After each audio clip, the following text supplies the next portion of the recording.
कुरान पाक की सिर्फ एक आयत से मुसलमान हुआ। एक ऐसी हकीकत जो हजारों साल पहले छुपाई गई, मगर कुरान पाक में इसे 1400 साल पहले बयान किया गया।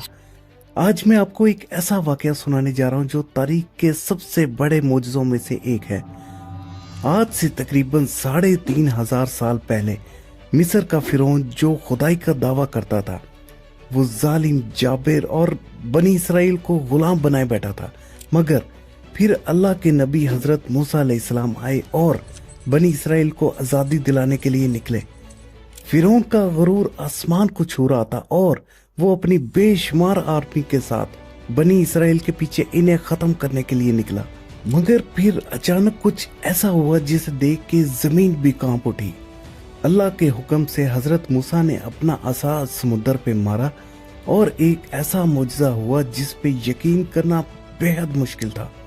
समुद्र दो हिस्सों में तकसीम हो गया, पानी के बीच में एक खुश्क रास्ता बन गया और लाखों में बनी इसराइली वहां से गुजर गए।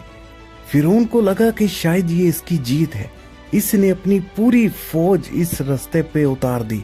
लेकिन वो ये नहीं जानता था कि वो एक ऐसे अंजाम की तरफ बढ़ रहा था जिससे कोई भी नहीं बच सकता था।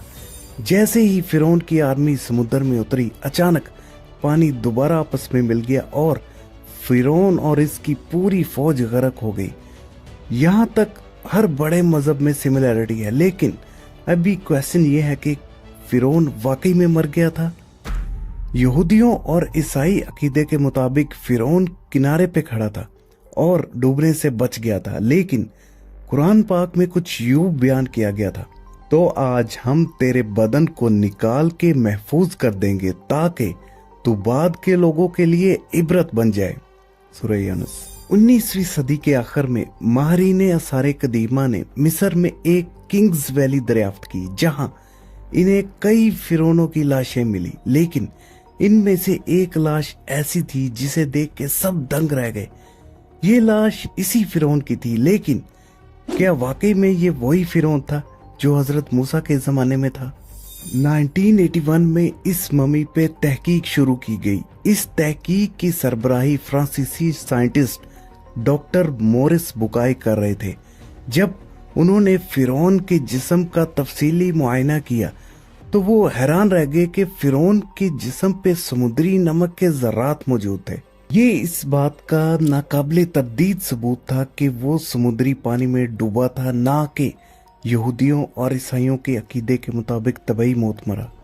डॉक्टर मोरिस बुकाई को ये बताया गया कि कुरान ने 1400 साल पहले कह दिया था कि अल्लाह फिरौन की लाश को महफूज रखेगा, तो वो सकते में आ गए कि ये कैसे मुमकिन है। उन्होंने मजीद तहकीक के बाद ऐलान किया कि ये अल्फाज किसी भी इंसान के नहीं हो सकते। कुरान वाकई में अल्लाह का कलाम है। इसी हैरत ने डॉक्टर मोरिस बुकाई को इस्लाम कबूल करने पे मजबूर कर दिया। उन्होंने सबके सामने कलमा पढ़ा और इस दीन को कबूल कर लिया जिसने इन्हें सच्चाई दिखाई थी।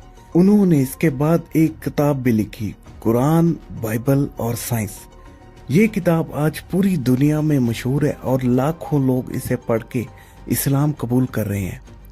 ये कहानी इस बात का सबसे बड़ा सबूत है कि कुरान अल्लाह की सच्ची किताब है। दोस्तों, क्या आप इससे पहले इस वाक़े के बारे में जानते थे?